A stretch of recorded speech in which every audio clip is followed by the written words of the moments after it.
బంగారం, బ్యాంకులు, ఇతర ప్రైవేటు సంస్థల్లో ఉన్న విడిపించి కొనబడును. కొమ్మూరి గోల్డ్, ఆంధ్ర మరియు తెలంగాణ. నమస్తే, వెల్కమ్ టు మనం టీవీ. ప్రస్తుత ఏపీ రాజకీయాల గురించి మనతో మాట్లాడడానికి సీనియర్ అనలిస్ట్ కటా కార్తిక్ గారు మనతో ఉన్నారు. నమస్కారం సార్. నమస్కారం సార్. ఎప్పుడు అంటే జగన్ గారు అసెంబ్లీకి పోయిందంటూ లేదు, కానీ చాలా రోజుల తర్వాత ఒక ప్రెస్ మీట్ అయితే పెట్టారు. అయితే ఆ ప్రెస్ మీట్లో అసెంబ్లీకి సంబంధించింది, అంటే అసెంబ్లీ విషయాలు ఏం జరుగుతున్నాయి దాని గురించి మాట్లాడతారు అనుకుంటే కనుక, అలా కాకుండా పర్సనల్గా తీసుకున్నట్టుగా చంద్రబాబుని తిట్టే విధంగా కొన్ని వ్యాఖ్యలు అయితే ఉన్నాయి. మీకు వీడియో చూపిస్తాను, ఇప్పుడు ఒకసారి చూడండి. పెద్దిరెడ్డి రామచంద్రారెడ్డిని ఆయన మీద బండ్ వేయాలని చెప్పి విపరీతంగా ప్రయత్నం చేస్తూ ఉంటాడు. పాప పెద్దిరెడ్డి రామచంద్రారెడ్డి ఈయన చిన్నప్పుడు క్లాస్మేట్లు. అప్పుడప్పుడు పెద్దిరెడ్డి రామచంద్రారెడ్డి కాలేజీలో ఉన్నప్పుడు చంద్రబాబు నాయుడు కొట్టినాడంట.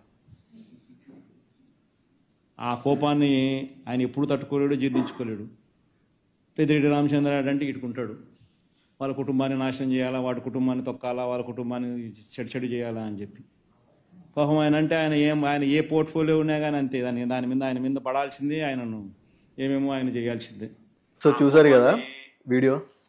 అంటే పెద్దిరెడ్డి రామచంద్రరెడ్డిని చంద్రబాబు గారు కాలేజ్ మేట్స్ అట.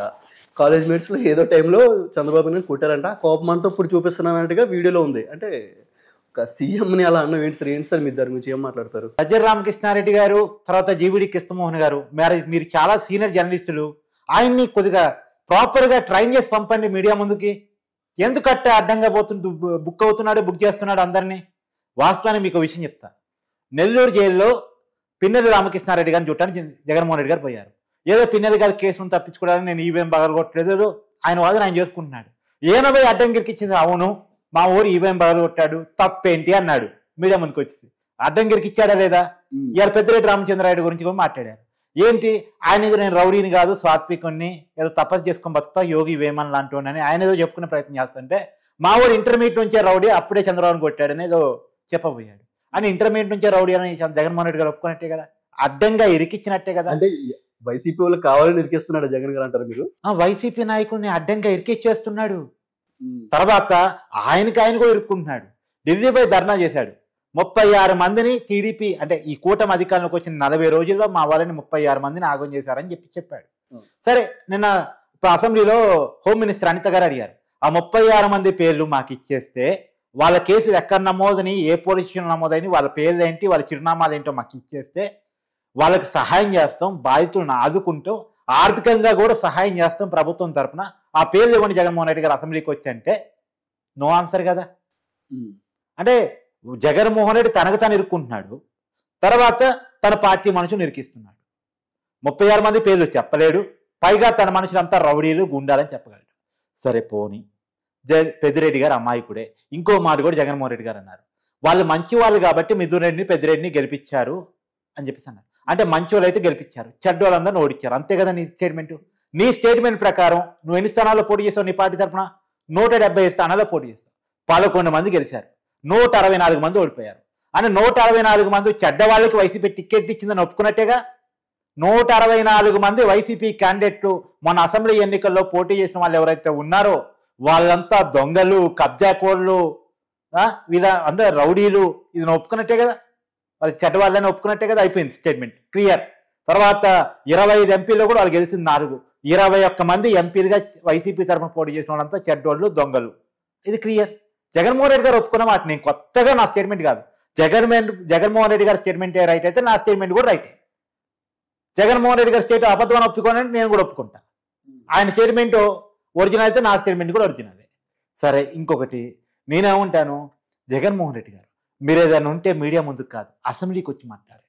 అసెంబ్లీకి వచ్చి మాట్లాడి వాయిస్ వినిపించండి. అసెంబ్లీకి రాకుండా ప్రెస్ మీట్ల ద్వారా, ఢిల్లీలో ధర్నాల ద్వారా ఏం చెప్పదలుచుకున్నారు? దీని వెనకాల భారీ కుట్ర ఉంది. నేను మాత్రమే చెప్తూ వస్తున్నాను, దీని వెనకాల జగన్మోహన్ రెడ్డి గారికి భారీ కుట్ర ఉంది. ఢిల్లీ ధర్నా వెనకాల చాలా పెద్ద కుట్ర ఉంది. ఆ కుట్ర నేను మీకు చెప్పనా?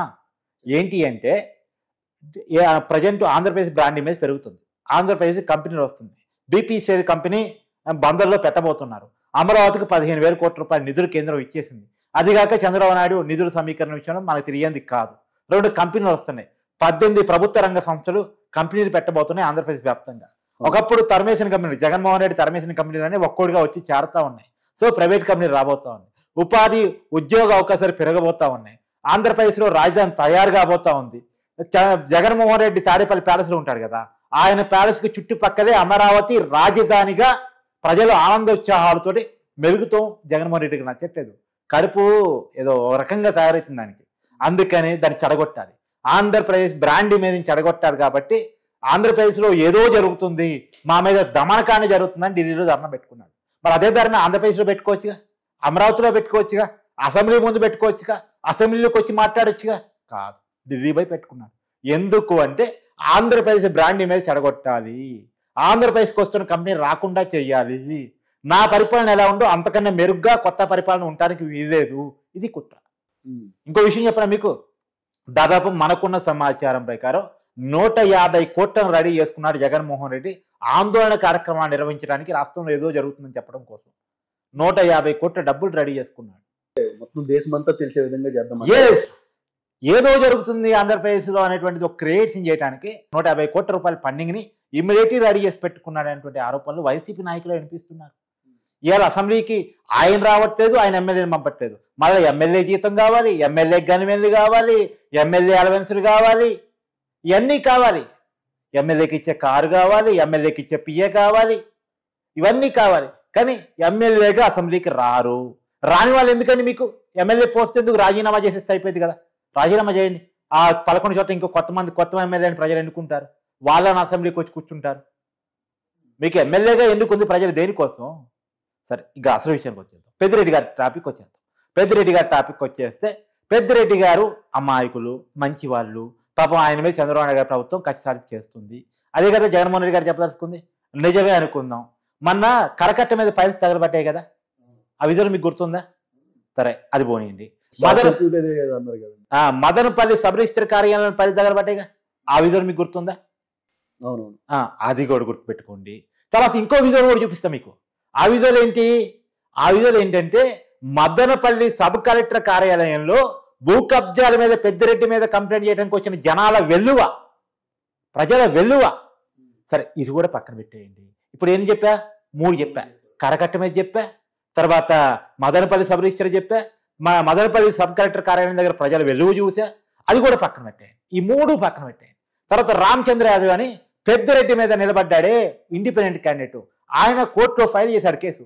ఏదంటే పెద్దిరెడ్డి చాలా అక్రమాలకు పాల్పడ్డాడు, ఆయన ప్రాపర్టీస్ ఇవన్నీ కూడా తన ఎన్నికల అఫిడవిట్లో పేర్కోలేదు, ఇంకా చాలా ఆస్తులు ఉన్నాయని చెప్పేసి కోర్టులో వేశారు. వీటి మీద ఎంక్వైరీ చేయమని జడ్జి గారు చెప్పారు.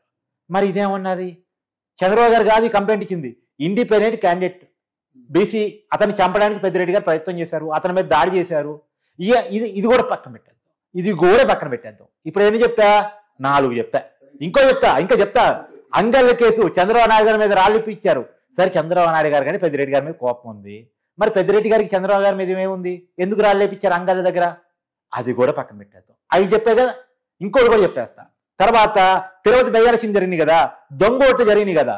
దొంగ ఓట్లు జరిగాయి అనేది నేను చెప్పడం కాదు, ఎన్నికల కమిషన్ చెప్తుంది కదా. ఇప్పుడు దొంగ ఓటింగ్ తిరుపతిలో అప్పుడు ఎంపీ చనిపోతే, కరోనా టైంలో ఎంపీ చనిపోతే బై ఎలక్షన్ వచ్చింది, ఉప ఎన్నిక వస్తే ఉప ఎన్నికలో వైసీపీ గెలిచింది.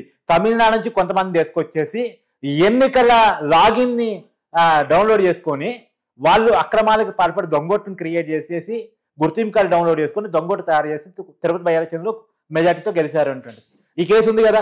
ఈ కేసులో పెద్దిరెడ్డి గారి మీద ఆరోపణలు ఉన్నాయి కదా. ఇది ఎన్నోదండి? 6.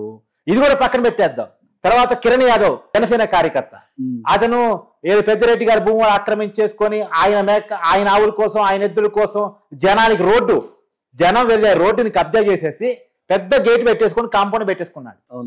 కాంపౌండ్ పెట్టేసుకున్నాను. ఆ గేట్లు తయారు, రోడ్డు లెక్క ఉండాలి, ప్రజలు తిరగడానికి అవకాశం ఉండాలి, ప్రజలకు స్వేచ్ఛ ఉండాలని చెప్పి పోరాటం చేశాడు. ఇది ఎన్నోదండి? 7. ఇలా చెప్పుకుంటూ పోతే కథలు. మరి ఇలాంటి వాళ్ళని వదిలేయాలా? ఇలాంటి వాళ్ళని అరెస్ట్ చేయాలా? ప్రజలు డిసైడ్ కామనండి, ప్రజల్ని కామెంట్ పెట్టమనండి. అలాంటి వాళ్ళని వదిలేద్దామా, మంచోడు అని చెప్పి సర్టిఫికేట్ ఇచ్చేసి ఎమ్మెల్యే సీట్లో కూర్చోబెడదామా? అంటే ఇన్ని చూసాక ఇంకా మాటలు కూడా రావట్లేదులేండి. చిట్టా ఇంపే కొద్ది వస్తున్నాడు. అంటే ఇంకా చెప్పొచ్చు కానీ నువ్వు అనొచ్చు, ఏమండి నన్ను యాంకరింగ్ చేయలేదు, మొత్తం మీరు చెప్పుకుంటూ పోయారు అంటారని చెప్పి చెప్పడం ఆగి చేశారు. ఓకే సార్, అంటే ప్రెస్ మీట్ అంతా అయిపోయిన తర్వాత వెళ్ళిపోతుండగా ఒక సీనియర్ జర్నలిస్ట్ అనుకుంటా ఆ ప్రెస్ మీట్ లో, సార్ అంటే ఇక్కడ హోమ్ మినిస్టర్ గారు అయితే ఏ క్వశ్చన్ అయితే అడిగారు అసెంబ్లీలో, సేమ్ అదే క్వశ్చన్ అతను కూడా అడిగాడు. అంటే సార్ ఆ 36 మంది ఏంటి అని అడిగే లోపే అతను వాచ్ చూపించి టైం అయిపోయింది, కొద్దిగా అర్జెంట్గా బయటకు వెళ్ళాలి అని చెప్పేసి జగన్ గారు అక్కడి నుంచి వెళ్ళిపోయారు. యాడికి వెళ్ళాలి? జగన్మోహన్ రెడ్డి గారు ప్రోగ్రామ్ తీయండి ఒకసారి. యాడికి వెళ్ళాలి? తాడేపల్లి ప్యాలెస్ తప్ప ఏమైనా పని ఉందా, లేదా బెంగళూరు ప్యాలెస్ కనబోతున్నారు? అంతకు మించి ఏమైనా పని ఉందా? ఓపెన్ చేయండి జగన్మోహన్ రెడ్డి గారి సచివ్ సెంటర్. ఏమైనా ఓపెనింగ్స్ ఉన్నాయా? పులివెందుల ఎమ్మెల్యేగా ఏమన్నా ఇంకేమైనా శంకుస్థాపన ఏమైనా ఉన్నాయా? ఏమీ లేవు. అసెంబ్లీకి కూడా రాలేదు. అసెంబ్లీకి వచ్చే టైమే లేదు. సమాధానం చెప్పే క్వశ్చన్ అయినా వెరీ లెంతీ క్వశ్చన్. ఇది వెరీ లెంతీ క్వశ్చన్, సమాధానం చెప్పలేడు. అందుకే అంటే ఇంకా స్క్రిప్ట్ లేనట్టు ఉండొచ్చు మేబీ అంటారా? Okay sir, okay, thank you so much. #1 digital network మనం టీవీలో యాడ్స్ ఇవ్వాలనుకుంటున్నారా? ఇంకెందుకు ఆలస్యం? డెవలప్మెంట్ మీది, ఆ బాధ్యత మాది. వెంటనే ఈ నెంబర్కి కాల్ చేయండి.